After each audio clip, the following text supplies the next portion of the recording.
What up, YouTube? I already know. Big Lou tapping back in with what it do with Big Lou. NFZR2, baby.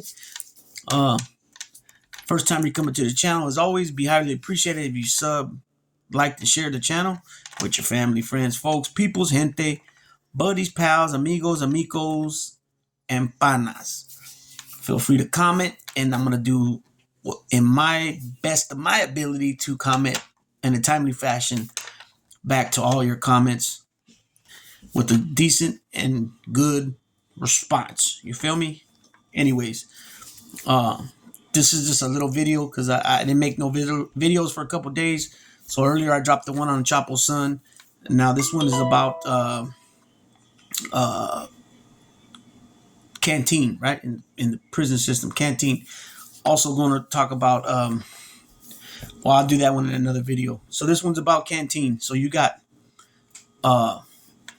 levels of custody, right? You got, or your, I guess it would be called your level of custody, or your level, kind of like your level of privilege or so. So when you're A1A, that means that you're doing halftime and you have a job, right? So the people with halftime, they're going to give them jobs quicker, a lot faster. You're going to get a job. Either you're going to be put in school or you're going to get a job, right? And usually you go on 2 lists, 2 out of 3 lists. One list is the school list. One list is the, what do they call that? Support services, which is like kitchen, porters, and what's the other one? Like yard crew. That's support services. And then you got the voc list, right? So you'll be put on 2 out of the 3 lists. Okay. If you're doing halftime, you're going to get once you go to committee, once you go to a prison and you're on orientation, once you go to committee, classification committee, or either ICC, initial classification, and then you also have UCC, which is unit classification committee. Usually that's when you change to, like, say you go from the hole to back out to the line, or you go from the line to the hole, right? Then you'll go to UCC, unit classification committee. But usually when you get off the bus from reception or from another prison, the committee you see is ICC, initial classification committee. Okay, so once you, usually if you're in a cell living, you get put in a cell. They'll put a sign on your door, usually with your last name and your CDC number, which stands for your California Department of Correction number. And then a lot of times they leave you in a jumpsuit. Most prisons you get cell-fed. You get fed in the cell, but like places like Chole, Soledad, you walk in the jumpsuit. And the difference between the jumpsuit they give you there, they give you that milkman jumpsuit, that white jumpsuit. That's a one-piece jumpsuit. It's like the one you get in the shoe program. Usually it'll give you a yellow one or a white one in the shoe. But when you stay in your cell and you get fed in your cell, you're in a paper suit. And that's what you stay in until you see committee. Usually it's like 10 days to 2 weeks. Usually once you see committee, then you can come out that day. If they do split tiers and split buildings and all that, then if it's not your turn, you got to wait your turn. But usually what they'll do is they'll take you, once you go to committee, they'll take you a special trip to the laundry and get your laundry, your state clothes. If you're coming from reception, then that's all you're going to have is the state clothes. If you're coming from another main line, then you'll have whatever you have in your property. If you're a smaller person and you're from a neighborhood, usually you'll run into somebody from your neighborhood. Usually they'll look out for you and they'll slide you some shorts. When you're a bigger person like me, you know, you need 4X, 5X pair of shorts. It's hard to find an extra pair. And usually you won't get nothing until you order something from your package, right? From your quarterly package. And I'll do a video on that as well. That'll be the next one I do on the quarterly packages and what a care package is. Depending on how quick I speak here on this right now on Canteen, I might tell what a care package is. Same thing, like I just said, if you're from a neighborhood and you run into somebody from your neighborhood and you're a smaller person, say extra large, double X, more likely you're going to be able to find somebody's going to have an extra pair of shorts, extra pair of, tank top, extra white t-shirts, stuff like that to slide you. Same thing, a care package is when somebody knows you usually, or, something like that, and they slide you a nice, package of stuff, of food and things like that. So that's A1A. A1A is when, like I said, you're doing halftime. You're going to be given the job quicker, right? You pretty much get all privileges when you're A1A. Uh, then you got okay. Also, and when you're A1A, A1A and all this doesn't apply in reception center. This is all stuff once you're on the main line. Once you leave the reception center with the orange clothes, the orange jumpsuit on, or the two-piece jumpsuit, then you go to the main line wherever you're going to do time. And that's when you put the blues on, okay? So you got the A1A, then you got the A2B. A2B means that you most likely are doing either 80% or 85%. You have less work time, good time to lose. So therefore, they really don't trip on putting you in a job as quick as they do somebody that's doing halftime. But if you got skills like, if you got skills like electrician, plumber, things like that, and you've worked that stuff before at a different prison, that'll show on your C file. And if they need help, or say you've been to that prison before, you can get at the free staff, and the free staff is the person that is basically the supervisor. That they're not inmates, they're not cops, they're free staff, they're regular civilians. They come in and work in the prison, and that's their job. They're either the plumber, free staff plumber, free staff electrician, free staff painter, free staff IDL, which are the ones welding and things like that. It could be the instructors for the Voc area. They could be teachers. They could be the main person in the laundry, main person in the canteen that run that stuff, the person in the kitchen, all them different things. You know what I'm saying? Those are free staff. Anybody that works for the prison, but they're not in corrections, right? Which is considered custody. So A to B, like I said, you're doing 80, 85%. While you're on A to B, you can't go to night yard. You can't go to weekend yard. Your canteen. Okay, let me back that up too, because A1A, you're able to go.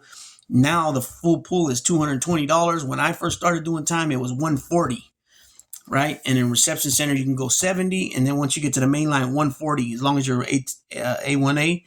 Now it's $220 on the main line, 110 in reception. Okay, so it went up from 140 to 180, and now it's at 220.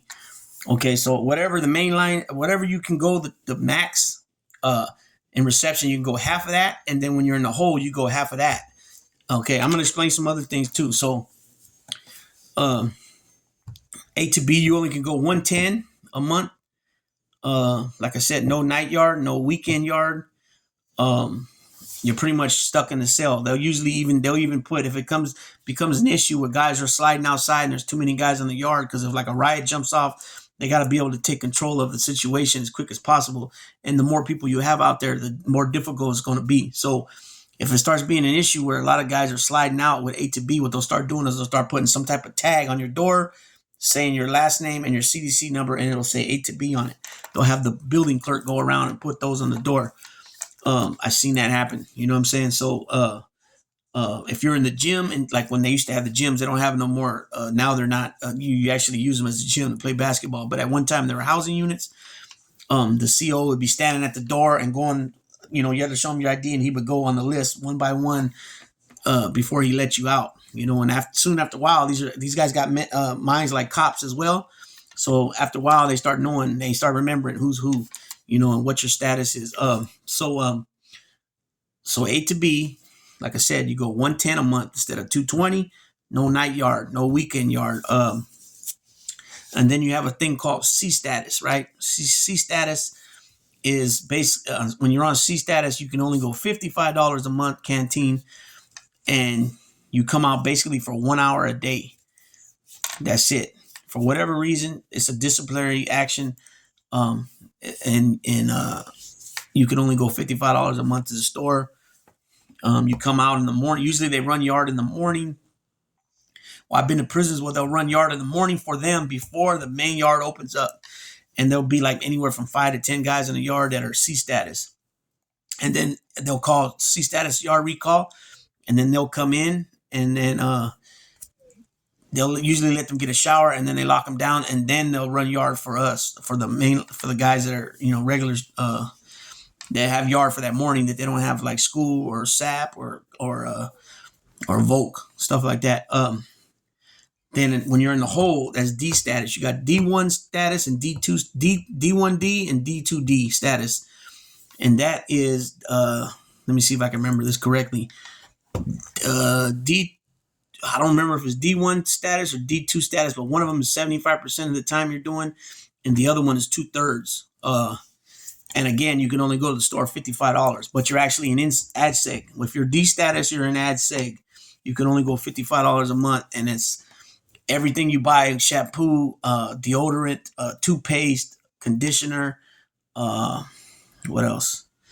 Anything that comes in a bottle. Usually, what they do is they put them in cups, paper cups. They squeeze it all out into paper cups, and when you use it out of the paper cup, which sucks. Because a lot of it ends up sweating or bleeding into the, or sweating, however you want to state it, into the cup, and the air, distorts it, messes it up. You got, let's see, so same thing with C status. They'll put on your door C status, on a paper. It's everybody's status as far as A1A, A2B, C status, D1D, D2D, all that will be on the DMS sheet, which stands for the daily movement sheet, as well as your job and anything else. It'll be all in that paper. If say you got some warrants out there and you say you put in a 1381, a 1381 is when you're demanding to be taken to court, to trial, basically, and they got 90 days to pick you up. Once you put that paperwork in, the 1381, through your counselor, whatever county has the warrant out for you, they have 90 days to pick you up. A lot of times when you're already in custody, they won't pick you up because it's just not worth it for them, because you're already locked up, and the worst they can give you is 1/3 of the midterm, whatever that case is. If it's something petty like maybe a GTA, possession of a firearm, commercial burglary, possession of sale, or possession, it doesn't carry much time. 16 months is the low term, 2 years is the midterm, 3 years is the high term. But since you're already locked up, they can only give you 1/3 of the midterm, which is, on all those cases I just named, is 24 months is the midterm. 1/3 of that is 8 months. That's the most they can give you. So say you already done some time on it. Say it was a case you had before and you got violated on the probation a couple of times, and say you had maybe, 4 months to 6 months of credit already of actual time you've done on the violations, they're not going to pick you up. Most likely, they're not going to pick you up for it, because they can only give you 2 more months, and half of that is a month. So is it really worth it for them to send their deputies out there to pick you up, bring you to their facility, feed you and all that, and then take you back, drive you back out there? Most of the time, not. But don't mark my words on that. If it's a certain county like San Mateo County, Santa Clara County, Sacramento County, they'll come get that ass. Best believe. Sacramento came and got me, and like I said, the most they can give me was 8 months, which they did give it to me, and I already had like a month, and I had about 5 weeks credit of actual in custody time. So when I got back, my out date only changed by 3 months, something like that. 3.5 months, I think it was. So I had to do like 45 days on it. That's what my out date changed by. So it just depends on what county it is you have it out of. The down south counties, I can't really tell you which ones would probably pick you up. I'm thinking maybe like Riverside, maybe San Diego. But other than that, I couldn't tell you which counties down south would for sure pick you up. But I know for sure those two would. So that daily movement sheet says everything about you on there, pretty much. So a lot of times, like if they're looking for you because you're getting called to the counselor's office and they're calling you on the yard and you're not responding, then they'll go to that DMS sheet and look and say, oh, okay, this is why he's not answering. He's in medical, or he's in SAP class, or he's over here. That's how that works. But the canteen now, depending where you go, they have what you call open line. It's something new that I just started seeing. They've had it a while, but a lot of places don't allow you to utilize it because of whatever reason. They're short of staff. They only have, say it's a prison with 5 yards and they only have 3 staff canteen workers, so they have to rotate them equally among the 5 yards, and there's only 3 of them. So a lot of times they won't do the open line. Like if you say you're allowed to spend $220, but say you only spent $140, you still have that 80 open. You can go and spend more money. A lot of times because of the shortness of staff, well, that's what they would say. I just think it was sometimes being lazy and they wouldn't run it, which I don't understand because they're making money off this. Um, they wouldn't run it. But now, the last time I was in there, they had the open line. I would see guys go to the open line. Actually, no, I take that back. This last term, I didn't see that as much. It was the term before that I seen it a lot more. You were able to go in there, get in line, spend more money. It was when I was at Avenal, which has been some years now. You're talking like 14 years ago. So, it just depends. And then they used to have a thing called, oh man, I'm trying to think what it was called. But basically what it was they have 3 draws, right? And they go by your last 2 numbers of your CDC number, the last 2 numbers of your California Department of Correction number. So first draw is 00 to 33. So if your last 2 numbers land between 00 and 33, you go to first draw. So for example, if my last 2 is 42, or excuse me, 05, then I would go first draw. If my last 2 is 21, then I go first draw. If my last 2 is 20, then I go first draw. And then 34 to 66 is second draw. So if your last 2 is 42, then your second draw. If your last 2 is 61, your second draw. If it's 55, your second draw. And then the last draw is third draw. It goes 67 to 99. So if your number is 72, you go third draw. If it's 81, you go third draw. If it's 92, you go third draw. If it's 97, third draw. I think you guys get it, right? Okay, so they had this thing called, the fifth draw it was called. So if that means if you got to a prison and you're a third draw, but they were running, say you're a first draw and they're running third draw, you can put in on your slip fifth draw and they will let you shop because you just got there. So there, you might need some hygiene and things like that you don't have. And so they will allow you to, get into the store. The way the store used to run was they would put out a good news list, and you'd have either the porter in the building go check your list. They would check for your CDC number. You would put in a slip, and you would put the money amount that you wanted to go to the store, and then they would put up a paper on the wall. Usually it was the counselor's office in the building. They would put up a paper, and it would be the good news list, and it would have everybody that cleared. Their money was cleared to go to the store. And then when your draw, that would be your draw. So say it was first draw, then everybody from first draw in that building would submit their store list with everything they want, and then they turn it in. There'll be somebody will call, put your store list out, and then you put your store list out. That's on the main line. In reception center, you put your store list out. One of the porters will go around with the list and tell you everybody that's cleared, right? And the amount of money you're cleared. And then you put your store list out with your ID, and they come and collect them. And then that way, when you make it to the store, everybody's orders are already pooled. They're already sitting in boxes on the floors, all around the floors, and they just once they call your name and you go up there, and then the guy starts scanning everything, and then he slides it to you, and you start putting it in your bag. And then you got to pay attention if anything's missing. You know what I mean? But usually, if you're spending only $20, $15, $30, then you'll know if things are missing. But you're spending $100 plus. It's hard to figure that out if anything's missing right then and there. You only got a few minutes to actually figure that out. And so that's how that works in the reception center. On the main line, same thing. You turn your list in, and then you got to go out there. And sometimes somebody will come out. One of the canteen workers, which are inmates, will come out and collect. They'll make some type of speech, and they'll collect either the list or IDs. And then you'll be called. Usually, this is how it usually works too. You can put, depending what prison you're at, the canteen worker will give you instructions or directives on how to do it. If you're going through a guy named, say there's Casey, Michael, and Bill in the canteen, and you deal with Bill, then you'll put a B somewhere small on top. And then if you're dealing with I don't remember the first name I said. So we'll say Mike, Bill, and Tommy. If you're working with Tommy, you put a T on top. You're working with Bill, you put a B. And if you're working with Michael, you put an M. And then they know that those are your peoples. You're going to go through the store with them. And what that means is you leave whatever they're charging. If it's $1, $2, $3, you leave a couple dollars open for them, and then they get to pick what they want for getting you in the store as quick as possible.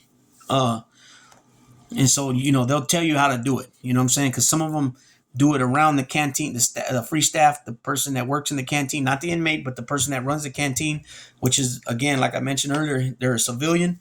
They come in from the street to work in the prison.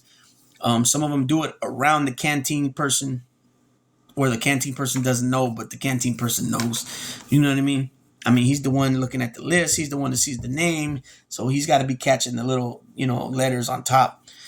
It's just more like a thing. Don't front them off in front of their bosses, basically. And so that's how you get in on that. That's pretty much I pretty much covered everything when it comes to the store. Which in prison we call it canteen. Commissary is the word used in the county jail. At least that's all the places I've been. That's how I've been to 4 county jails. I've been to Alameda County Jail, Sacramento County Jail, Stanislaus County Jail, and San Joaquin County Jail. It's always been called commissary in the county, in all 4 of those counties. In prison, it's called canteen, but I always call it store. Tienda in Spanish, store in English, right? Obviously, some people will say when I go shopping, I got you when I go shopping. Some people will say, I'm about to hit the store. I'm second draws next week. I got you. Let me get that, and I owe you what, $10, whatever it is. But those are the terminologies they use, and especially up north. I couldn't tell you what they say in the county jails down south, but I can tell you that for sure it's called canteen in prison. That's for sure. I never heard it called commissary in prison, even though it's pretty much the same thing. You know what I mean? The difference is between the county jail and the stores in the county jail and the prison is the top ramen soups. In prison, they used to go for 20 cents. Then they went up to 25 cents a piece. Then they went up to 30 cents a piece. Then they went back to 25. So they're 25 cents. So every dollar you get for the county jail now, Stanislaus County, which is Modesto. Last time I've only been there once. They were 50 cents each, which is pretty cheap for county, because most counties, they go anywhere from $1 to $1.50 a piece in the county jails. But you're allowed to get some counties where you're only allowed to get like 9 or 10 soups a week. They try to keep it monitored, where it's a limit because of whatever internal, I guess gambling and illicit activities, I guess. So they keep it limited to 10 only in some counties. Like I said, I've seen some counties are 99 cents. I've seen some counties are $1, and I've seen some counties that are even more than that. So with that being said, big tapping out.